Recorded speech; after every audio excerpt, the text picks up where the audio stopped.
Welcome to the RP Show. Please do not adjust your sets. I'm wearing a Winnipeg Blue Bomber jersey, and that's, you're going to find out why in a moment. How about that? How do you like us so far, Canada? Those guys are geeked up back there. I know. Ready for the uncle. Don't blow it all in the first segment. Shoot your wad in the start, guys. It's episode number 548 of Canada's daytime sports talk show. We welcome in our American friends and Canadian sports fans around the world. Big show today. Looking forward to these guys coming out. Connor Bedard.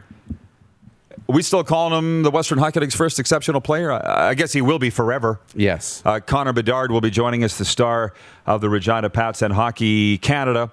That's in hour one. Mike Richards joining us from Saga 960 Radio in Mississauga to top all things sports coming up in hour two. And I feel like I'm ready to just jump into the quick six show topics, other than to say the reason why, because you're going to want to know why I'm wearing a Bomber jersey, and it's part of our Week 2 CFL recap here. But because it is Monday, we always do our Great Western Brewing Company photo album, RP Show Summer Photo Album. So just to give you an idea of what we got up to over the weekend, do you have some in there? I do, but I know Clark asked for a little bit of time. Oh, did he? Okay, yeah. That's fine. That's all right. So we'll get to that. Well, let's hit the quick six show topics before we go any further then. And we'll get to our photo album a little later on. There are a lot of things going on right now. Not as many as I would like, but it's Canada. It's August, and a lot of people talking about the Canadian Football League. And I think that's a good place to start on this Monday on another hot summer day. There is actually some breaking news out of the Canadian Football League. It was you that alerted me to Farhan Lalji's tweet within, 30 minutes ago? It's 15. Yeah, really. Maybe, go ahead. 10 to 15 minutes ago that it looks like Bo Levi Mitchell is going to miss some time due to injury. He was, in fact, playing with a leg injury in Week 2 that was suffered in Week 1. So all signs are pointing towards Michael O'Connor, the former UBC Thunderbird and Penn State quarterback, to get the start, his first start on Friday. And I believe they have Montreal on Friday. So Michael O'Connor looks like he's getting the start. Bo Levi Mitchell out for this week's game for the Calgary Stampeders. How about that? But let's just look back for a second. Thursday night, it opened with the BC Lions beating Calgary 15-9. We talked to that ad nauseum on Friday's show. Friday night, the game of which we were at, the Winnipeg Blue Bombers beat the Toronto Argonauts 20-7. And I'm going to spend some time on that.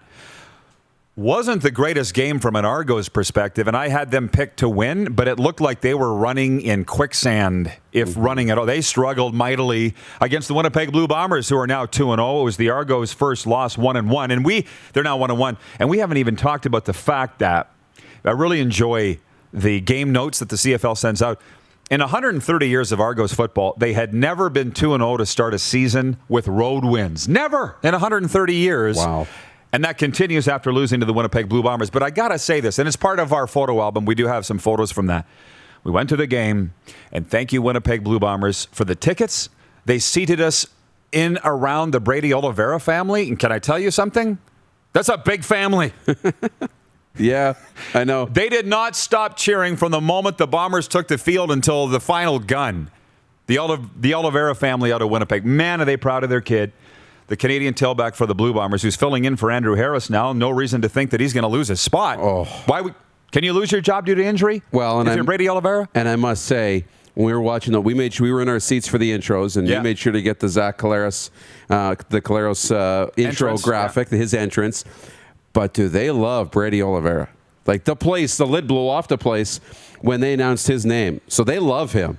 And so clearly he's caught on really, really quick. Yeah, so just to recap what went on, you know that we did our live show Friday from the World Junior Lacrosse Championship, but then we went to the Bomber game, and I mean, we did loser laps around the concourse prior to the game and ran into Wade Miller, the president of the Blue Bombers. I give him, hey, Wade! And what did he? Huge grin. He's like, hey, guys, good luck tonight. Walk 10 feet, run into Jermise Jones, the former Bomber and Rough Riders offensive lineman. He points out this guy first. He's like, I know this guy. I know this guy. So that, and then you got the Jason Sudeikis reference, and some people thought you were a TSN announcer, and it was just so amazing, and that's on the heels of the Winnipeg Jets giving us a tour of their brand new facility, and I said, I got to buy me some Jets gear.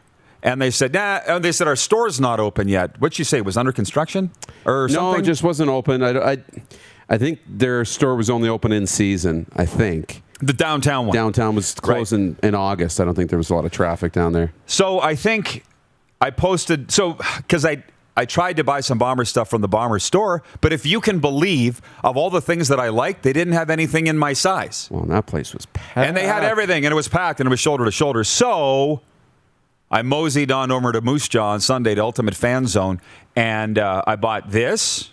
And Billy over there said, he goes, I got Bomber stuff coming. He goes, people are asking for it, hardcore, at Ultimate Fan Zone in Moose Jaw. But this jersey I put on, I'm like, dang, I like it. It fits great. I like the cut of it. So, yes, a lot of Rider fans' heads popped off over this, but they sure liked it in Winnipeg. A guy posted it to my Instagram and Twitter, and I think for the people that are upset, this is me moving on to the next phase of my life. And that's not to say that I'm Joe Blue Bomber, but I'm the CFL guy. How many times have I said I'm not the Rider guy, but I can still support every team in the league. And if they're blue, Bob's your uncle, because it's my favorite color. Yeah. But I had a guy say, "Oh, are you announcing that you're the next voice of the Bombers?" I'm like, dude, listen. I said I'm not looking for a job in the Canadian Football League. There's a lineup of guys. Well, first of all, the job's not open to be voice of the Winnipeg Blue Bombers. Bob Irving will have it forever, for as long as he wants it. And two, there's a lineup of qualified guys in that town. I'm not in that lineup. I just like the jersey, and I like the way we were treated in Winnipeg, okay? So enough about that. Blue Bombers beating the Argonauts 20-7, then a Saturday doubleheader. I didn't see this coming. Who saw this coming? Montreal walking. You did? You picked? I called it. Not at that. Well, look at you. Not at that level. Bragger Bob. You asked the question. Anyways, as you were. Well, Montreal slapped around the Edmonton Elks 30-13. And Trevor Harris didn't struggle as much Saturday as he did in week one in terms of throwing all those interceptions, but they're still struggling in Edmonton with the Elks, and they're 0-2. Montreal looked mid-season form. I guess I overlooked the Montreal Alouettes. Who needs a preseason? Who needs a preseason? Apparently, not Ottawa, not Montreal. Edmonton could have used it. I saw Jamie Elizondo, their head coach, first-year head coach, say after the game that they're not playing together. They're not playing as one. And I would suggest he's bang on. It's a new regime. Montreal's not. Calgary's not. But in the other games, Saskatchewan knocked around Hamilton 30-8. And I'll get to this attendance thing. It's my sixth point. I mean, it was 27,000 and change at Mosaic Stadium, and people, you saw them tweeting saying, I can't wait to hear what Rod has to say about the fact this was the lowest attended Rider game since the stadium opened. My take on that, I'll move 0.6 up to 1.5. My take on that is these CFL attendances are way higher than I thought they'd be.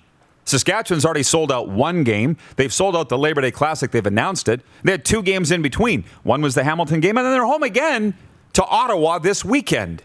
Do you think people are just going to shake the money tree in CFL markets and go to games? It's expensive. I have no issue whatsoever with 27,000. Now, people said, there might have been 20,000 in the facility.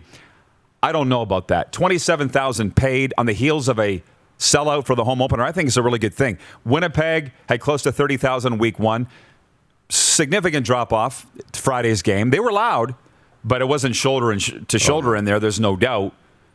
But as far as the attendance goes, I can't, if you're looking for a critique, a scathing critique of CFL attendance, you're not going to get it from me.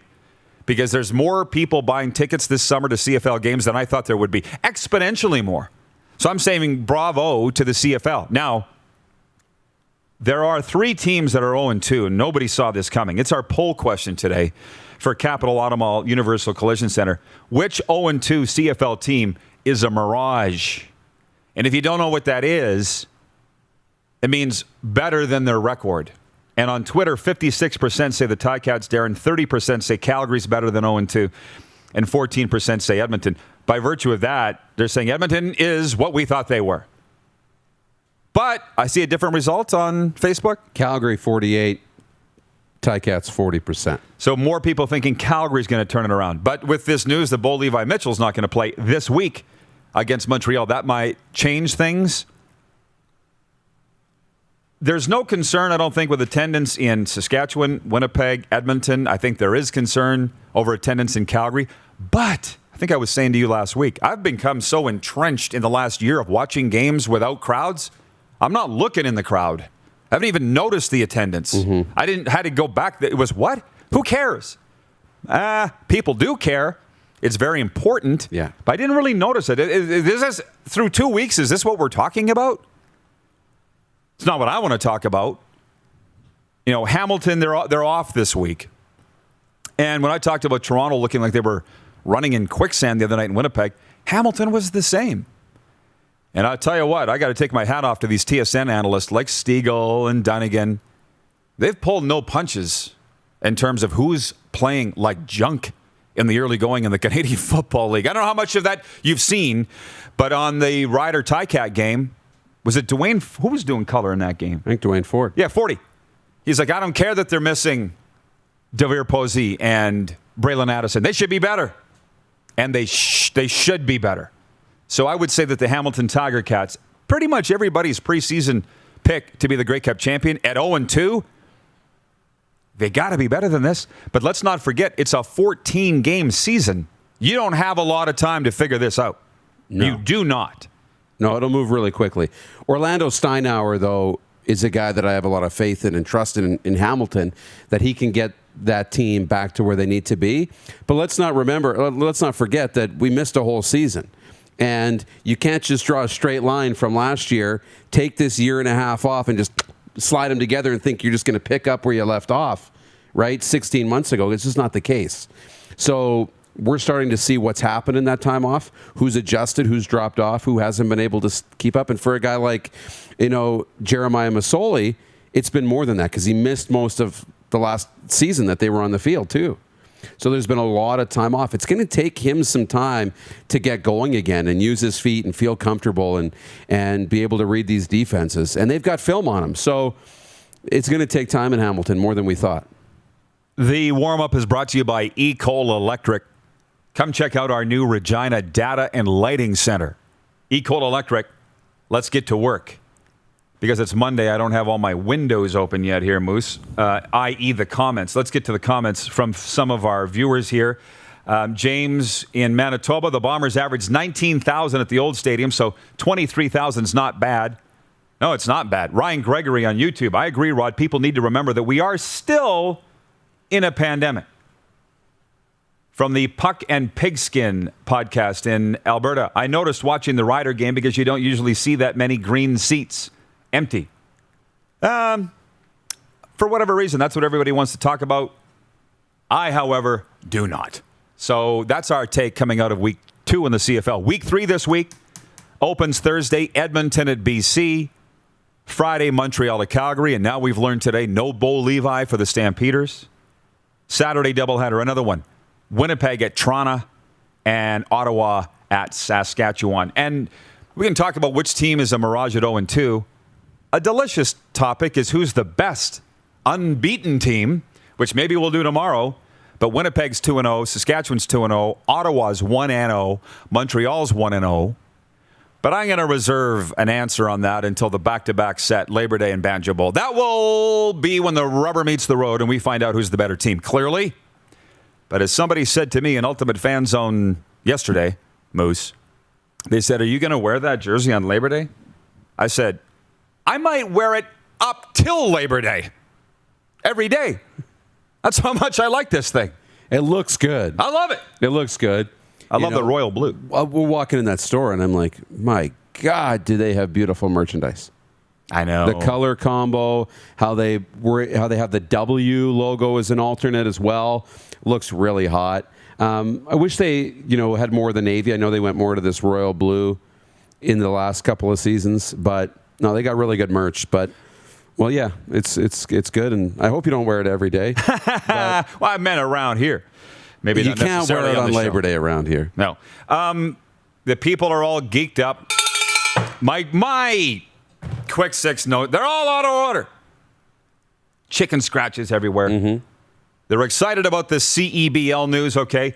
Breaking news Monday morning. The Canadian Elite Basketball League has expanded into Toronto, adding the Scarborough Shooting Stars as its 8th franchise. The Shooting Stars will tip off when the 2022 season opens next May. Commissioner Mike Morreale said in a statement, Scarborough is a basketball hotbed that has produced some of Canada's very best players. When the new team hits the court in 2022, it will bring an elevated passion and love for the game, the Scarborough community, and for the next generation of CEBL stars.